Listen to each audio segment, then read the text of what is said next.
Hello students, कैसे हैं आप सब। मैं doctor Jitendra Verma from Manas studies. तो लास्ट क्लासेस में हमने मूल कॉन्सेप्ट को पढ़ा, समझा और नीट और जेई में प्रीवियस ईयर के क्वेश्चंस हमने वहां पे सॉल्व किए थे। आज का हमारा जो टॉपिक है वो बहुत इंपॉर्टेंट है, जो आपको 11th class as well as 12th class दोनों में यूज होने वाला है और केमिस्ट्री में एक अलग इंपॉर्टेंस आप उससे क्रिएट कर सकते हैं। फॉर एग्जाम्पल, हम एक सैनिटाइजर की बोतल देखते हैं। तो सैनिटाइजर की बोतल पे कुछ लिखा होता है, let's say 95 volume percent, for example. ठीक है, अब हमने एक दवाई की बोतल देखी। उस मेडिसिन की बोतल में कुछ सॉलिड मेडिसिन है, बट उसके साथ में कुछ एक liquid, let's say distilled water भी हमें गिवन है। और एक अप्रोप्रिएट अमाउंट में जब मैं वाटर उसमें ऐड करता हूं तो वहां पर कुछ एक परसेंटेज लिखी हुई है, एक्स W/V%। या अगर कभी हमें कोई पैकेट मिलता है जिसमें कोई दो सॉलिड पाउडर को मिक्स किया हुआ है या सॉलिड ग्रेडियंट को मिक्स किया हुआ है, तो वहां पर हमें कुछ मिला, let's say Y mass percent. या जब हम केमिस्ट्री लैब में कोई केमिकल सॉल्यूशन बनाने की कोशिश करते हैं तो वहां पर हमें बोला जाता है भाई इतना परसेंट सॉल्यूशन बनाना है, या आपका जो सॉल्यूशन होगा वो इतना मास परसेंट होना चाहिए, इतना वॉल्यूम परसेंट होना चाहिए, इतना मास बाय वॉल्यूम परसेंट होना चाहिए।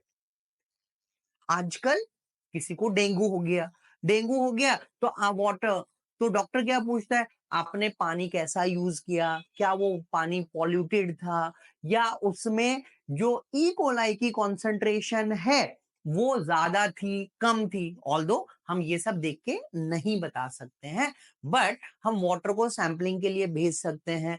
आपने सुना होगा 1985 में एक गंगा एक्शन प्लान स्टार्ट हुआ था और उस गंगा एक्शन प्लान में ये डिटरमाइन किया गया कि इंडिया के कौन से पार्ट के में जो गंगा बह रही है वो पॉल्यूटेड है या फिर वो नॉन पॉल्यूटेड है, या वो ड्रिंकिंग वाटर है या नहीं है। उसी के आधार पर नमामि गंगे प्रोजेक्ट इंडिया में स्टार्ट हुआ था। तो वहां पर हमने ई कोलाई बैक्टीरिया की कॉन्सेंट्रेशन को, ई कोलाई बैक्टीरिया के अमाउंट को स्टडी किया। हम रोज सुबह टूथपेस्ट करते हैं, टूथपेस्ट में फ्लोराइड आयन है।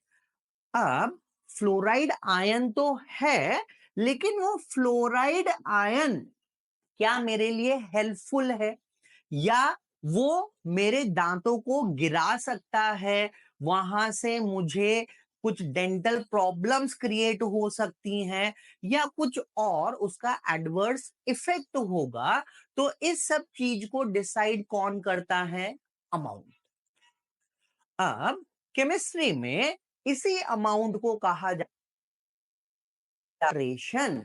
तो आज का हमारा जो टॉपिक है वो है concentration.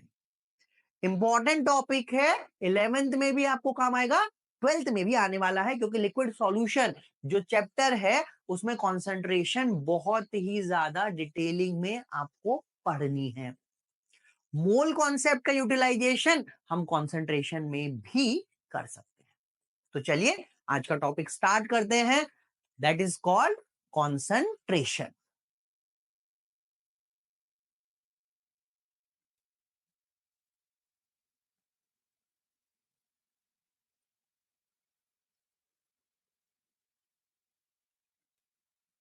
So, when we talk about the concentration term, it means we are dealing with two different substituent. One is called solute and another one is called solvent. Now, when solute and solvent they mix together, they form a homogeneous mixture that is called solution. तो जो concentration use होगी वो कहां पर होगी? वो होगी आपके पास में सॉल्यूशन में। जब भी आप कोई सॉल्यूशन फॉर्म करते हैं तो सॉल्यूशन फॉर्म करने में इन जनरल जो कंपोनेंट ज्यादा अमाउंट में होता है उसे सॉल्वेंट कहा जाता है, and the component which is in lesser amount is considered to be solute. तो सॉल्यूट डिसॉल्व हो रहा है किसमें? सॉल्वेंट में। जब सॉल्यूट सॉल्वेंट में डिसॉल्व हुआ तो क्या बना? बना सॉल्यूशन। सॉल्यूशन क्या है? एक होमोजीनियस मिक्सचर होता है। होमोजीनियस आप ऐसा बोलेंगे क्योंकि हम यहां पर जो डील करने वाले हैं कॉन्सेंट्रेशन की वो सिर्फ होमोजीनियस मिक्सचर में ही करने वाले। ठीक है, हेट्रोजीनियस सॉल्यूशन भी बनते हैं जो सरफेस केमिस्ट्री का पार्ट है। तो अभी हम जो डील करने वाले हैं वो हम करने वाले हैं होमोजीनियस सॉल्यूशन में। तो सॉल्यूट आया, सॉल्वेंट आया, दोनों ने आपस में रिएक्ट किया, क्या बना? सॉल्यूशन बना। जैसे एग्जांपल ले लेते हैं, बहुत सिंपल सा, शुगर है, हमने इसको वाटर में डिसॉल्व किया तो यहां पर हमें शुगर सॉल्यूशन मिला, एक होमोजीनियस मिक्सचर मिलेगा। ठीक है ना? या हमने अल्कोहल लिया, लेट्स से इथेनॉल, इस अल्कोहल को मैंने वाटर में डिसॉल्व किया तो यहां पर मुझे अल्कोहलिक सॉल्यूशन मिला। Now, the amount of solute present in a solution, or we can say the amount of solute dissolve in a definite amount of solvent to prepare a homogeneous mixture, that is true solution, is referred as concentration. तो concentration हमें क्या बता रहा है? Concentration हमें बता रहा है कि सॉल्यूशन में सॉल्यूट का कितना अमाउंट प्रेजेंट हो सकता है। ठीक है, अब इस कॉन्सेंट्रेशन को हम दो तरीके से डिवाइड कर सकते हैं। There are two types of concentration. One is, so concentration को हमने डिवाइड किया टू पार्ट्स में। एक हुआ temperature dependent and another one is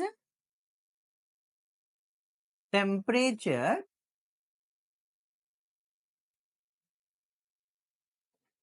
independent.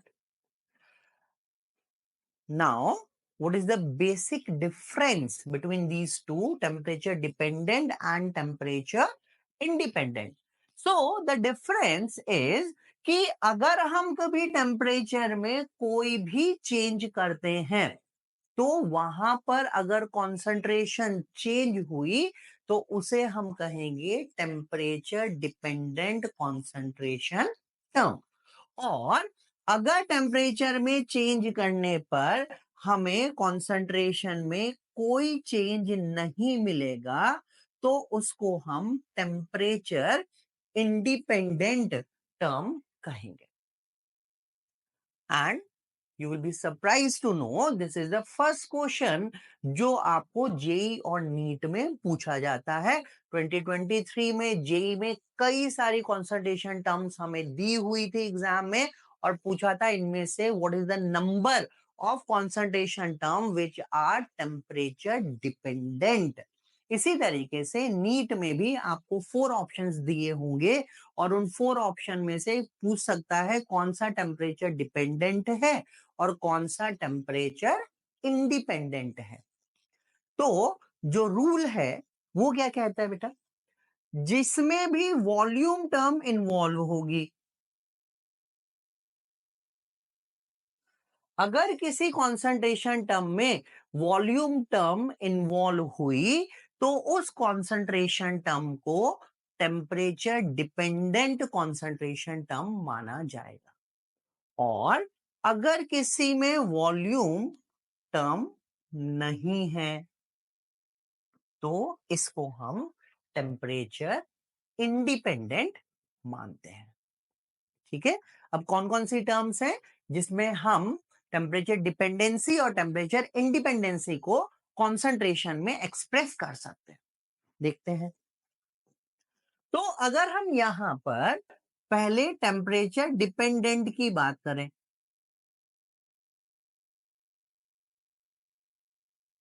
तो टेम्परेचर डिपेंडेंट में हमारे पास जो कॉन्सेंट्रेशन टर्म्स आएंगी वो आएगा, number 1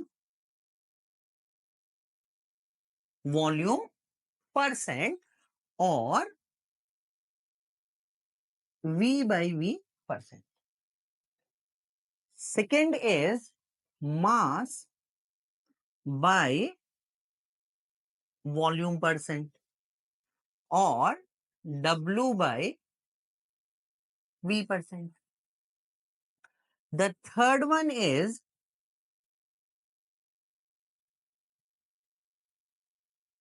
strength. Fourth is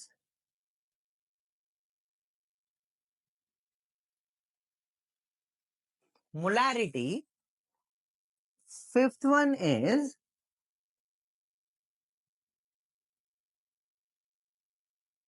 normality. तो ये वो कॉन्सेंट्रेशन टर्म्स हैं जो टेम्परेचर डिपेंडेंट हैं। ठीक है, अब अगर हम टेम्परेचर इंडिपेंडेंट की बात करें बेटा, तो टेम्परेचर इंडिपेंडेंट में हमें मिला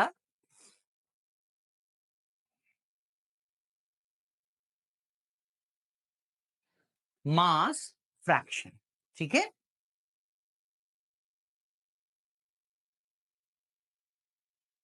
मास परसेंट और wait percent, W by W percent भी आप इसको लिख सकते हैं।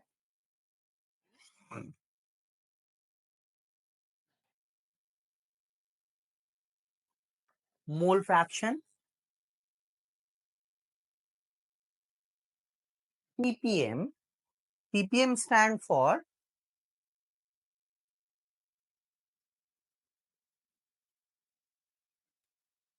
पार्ट्स पर मिलियन,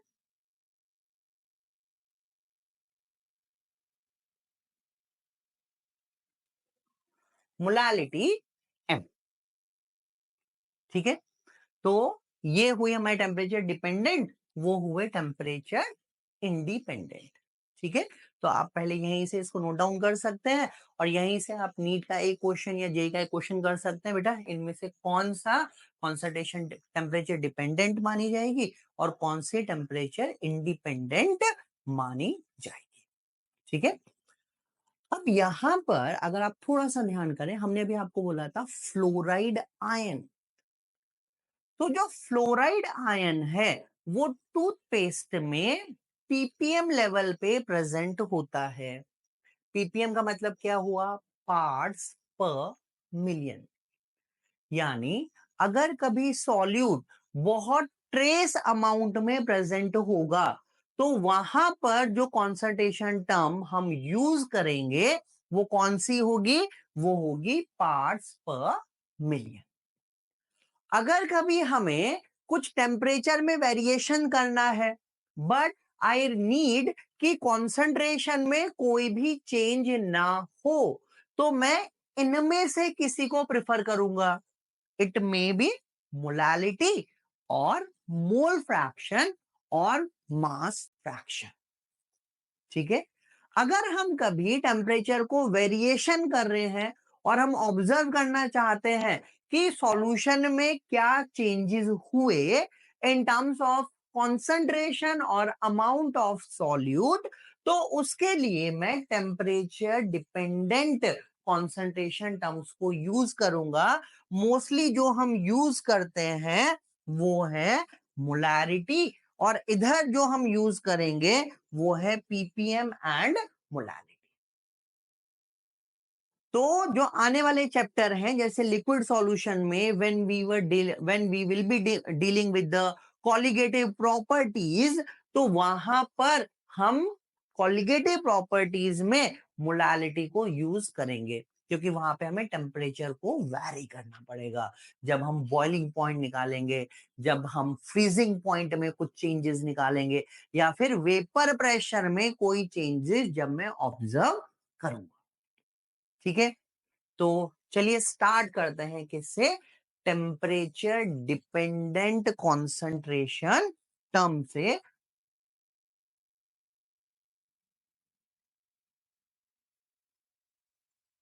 सो टेम्परेचर डिपेंडेंट,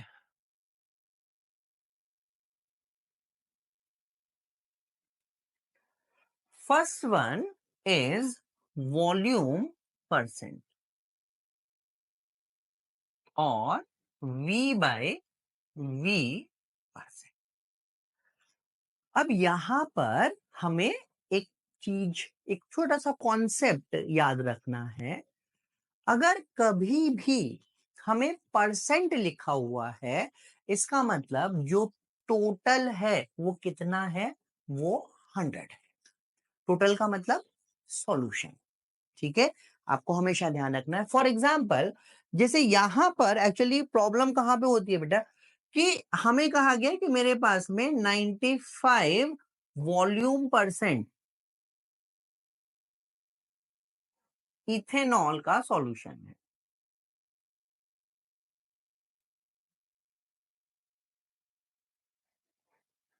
ठीक है, I am having 95 volume percent ethanol solution. अब देखिए कंफ्यूजन कहां पे क्रिएट होती है और हम कहां पे गलतियां करते हैं। 95 वॉल्यूम परसेंट का मतलब हुआ 95 ml ethanol in 100 ml of solution. ठीक है बेटा, नॉट वाटर। अक्सर गलतियां करते हैं बच्चे कि हम बोलेंगे 95%, तो बोलेंगे ठीक है सर 95% का मतलब क्या हुआ कि 95 ml इथेनॉल 100 ml वाटर में प्रेजेंट है। ऐसा नहीं है भाई, जो 100 ml है वो टोटल सॉल्यूशन की वॉल्यूम है।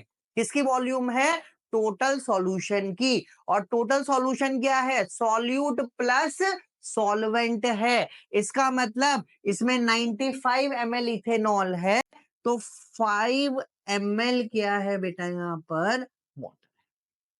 तो सबसे पहले आप इस गलती को सुधारेंगे। ठीक है ना, तो जब भी परसेंट कहा जाएगा तो परसेंट का मतलब होगा 100।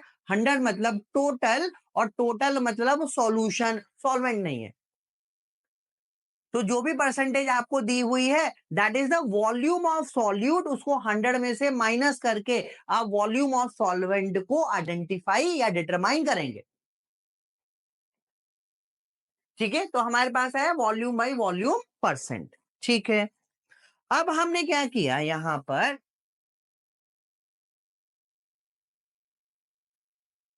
तो अगर मुझे इसका वॉल्यूम परसेंट का फॉर्मूला लिखना है तो मैं क्या लिख सकता हूं बेटा, इट इज इक्वल टू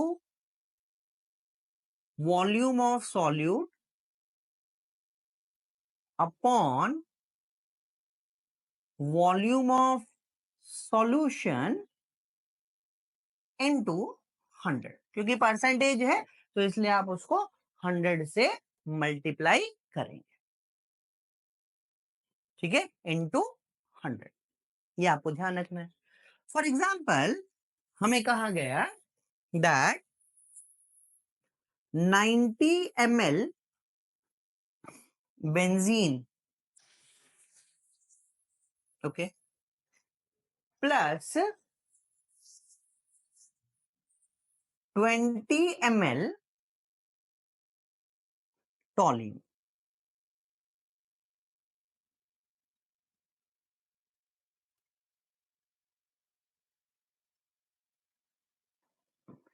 इन दोनों को हमने मिक्स किया। ठीक है, तो हमें यहां पर वॉल्यूम परसेंटेज को फाइंड आउट करना है।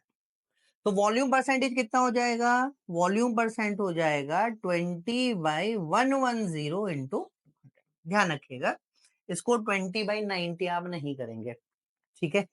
अब इसी क्वेश्चन को थोड़ा सा अगर मैं मॉडिफाई करके समझूं, समझिए बेटा कैसे। हमने क्या किया, हमने यहां पे लिखा that let's say 9 ml methanol in 100 ml H2O।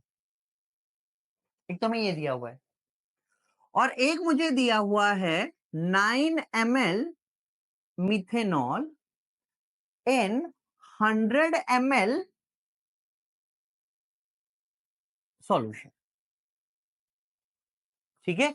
तो एक में मुझे सॉल्यूशन दिया हुआ है, एक में मुझे वाटर दिया हुआ है, ठीक, बात समझ में आती है। तो यहाँ पे 9 ml है, इसको हम प्लस लिख लेते हैं, प्लस 100 ml वाटर, और एक मुझे दिया हुआ है 9 ml methanol in 100 ml of solution. अब मुझे इनका वॉल्यूम परसेंट निकालना है। तो पहले वाले केस में जो वॉल्यूम परसेंट आएगा वो कितना आएगा बेटा? सॉल्यूट का वॉल्यूम कितना है? 9 प्लस 100 ml वाटर अगर आपको दिया हुआ है, इसका मतलब आपको सॉल्वेंट भी गिवन है जो कितना है? 100। सो सॉल्यूशन क्या होगा बेटा? सॉल्यूट प्लस सॉल्वेंट, तो ये हो जाएगा 109 इंटू 100।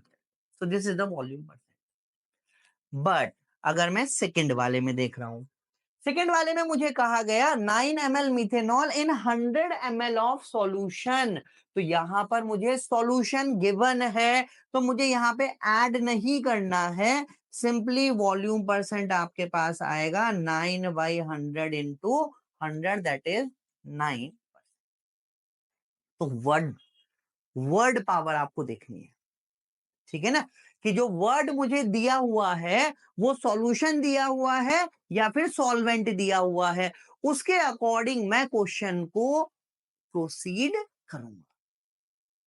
क्योंकि as I told you earlier also कि जब मैं गलत क्वेश्चन करूंगा तो मेरे को ऑप्शन मिलेगा, चमकेगा भाई, 1 2 3 4 में से एक ऑप्शन चमक गया, टिक कर दिया, ठीक है, हमने जो सबसे पहले किया वो बिल्कुल सही होता है, बट बाद में पता चला कि वो -1 लेके चला गया बेचारा, ठीक है ना। तो वो आपको नहीं करना है। एक छोटा सा वर्ड, एक वर्ड आपको +4 दिला सकता है और आपसे 5 मार्क्स स्नैच भी कर सकता है, तो इस चीज का आपको ध्यान रखना है। This is the key point for competition. अगर आप किसी भी कंपटीशन में अपियर हो रहे हैं तो आपको पता होना चाहिए आपको कौन सा क्वेश्चन करना है और कौन सा क्वेश्चन छोड़ना है, because it is a time management game. Clear है? ठीक। तो ये हो गया भाई वॉल्यूम परसेंट। अब मास बाय वॉल्यूम परसेंट को समझ लेते हैं। Mass by volume percent, simple सा formula, mass of solute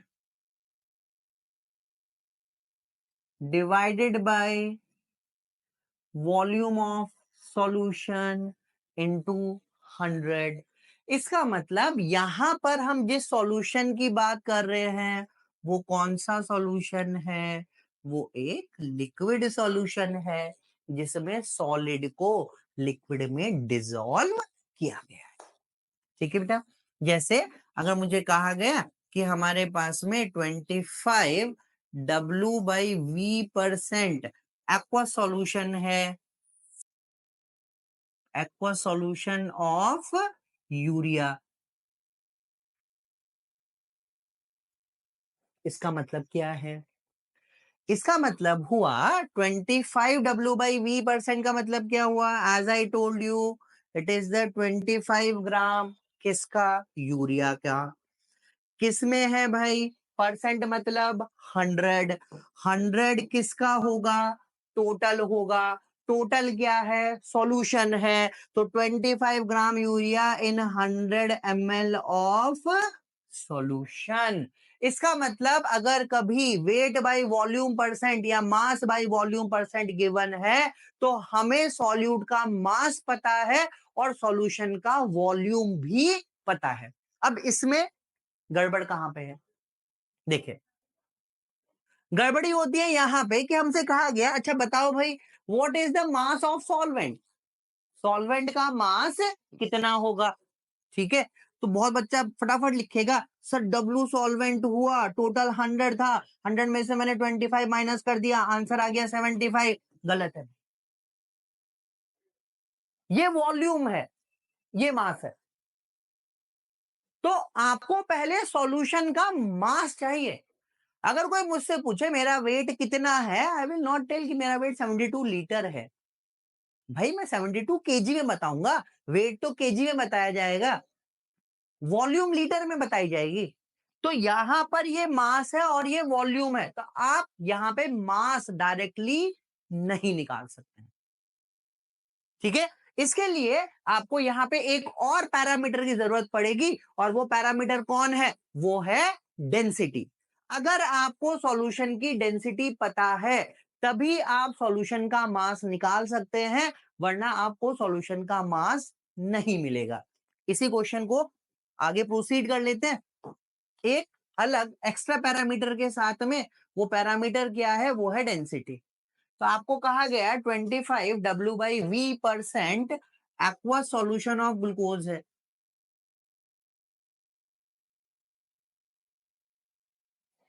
and the density of solution is let's say 2 ग्राम पर ml। अच्छा, ये डेंसिटी हमें ml में भी दी हो सकती है और सेंटीमीटर क्यूब में भी दी हो सकती है, तो सीसी भी लिखा होता है। तो अब मुझे पता है भाई कि जो डेंसिटी है वो होता है मास बाय वॉल्यूम। तो मैं यहां से सॉल्यूशन का मास निकाल सकता हूं। कितना हो गया? Density into volume. डेंसिटी 2 है, वॉल्यूम कितनी थी सॉल्यूशन की? 100 है। तो ये आ गया बेटा कितना? 200 gram. This is the mass of the solution. अब सॉल्यूशन क्या है? Solute plus solvent.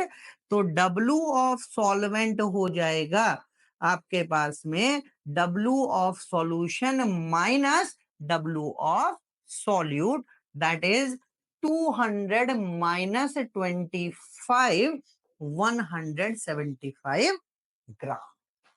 So this 175 gram is the weight or mass of solvent when the density of solution is 2 gram per ml। ठीक है, अब देखें यहां पर कितना आंसर आ रहा था भाई? 75। तो डायरेक्टली आपको नहीं निकालना है, आपको जब तक डेंसिटी गिवन नहीं होगी या अगर आपको सॉल्यूशन की डेंसिटी पहले से पता है तभी हम यहां पर मास ऑफ सॉल्वेंट को डिटरमाइन कर सकते हैं। ठीक है, या आप यहां पर मास ऑफ सॉल्यूशन को भी डिटरमाइन कर सकते हैं। तो ये एक छोटी सी गलती है जो हम अक्सर करते हैं जब हमें इस टाइप के क्वेश्चंस मिलते हैं करने के लिए। तो आप इस चीज को अवॉइड करें बेटा, थोड़ा सा कॉन्सेप्ट को समझें। वॉल्यूम, वॉल्यूम मतलब litre, millilitre, decimetre cube, centimetre cube, इन सब में दी होगी। मास ग्राम, मिलीग्राम, ठीक है, केजी, इन सब में दिया होगा। ठीक है, इतना समझ में आता है? चलिए, तो हमारे पास में यहां पर हमने किस किस को समझा? हमने वॉल्यूम बाय वॉल्यूम को समझा। तो वॉल्यूम बाय वॉल्यूम का मतलब हुआ लिक्विड इन लिक्विड। थोड़ा सा लॉजिक है, कॉन्सेप्चुअल चीजें हैं कि अगर वॉल्यूम दी है इसका मतलब लिक्विड की बात कर रहा है, अगर मास दिया हुआ है तो किसकी बात करता है? सॉलिड की बात करता है। केमिस्ट्री में इतना तो मैं वर्ड्स के ऊपर रिलाई कर सकता हूं ना, ठीक है ना? चलिए, ओके। तो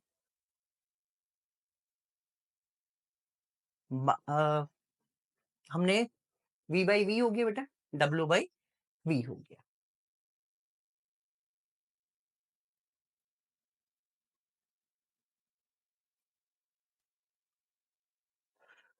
अब यहीं पर अगर मुझे फ्रैक्शन के बारे में पूछ ले तो फ्रैक्शन मतलब टोटल कितना हुआ?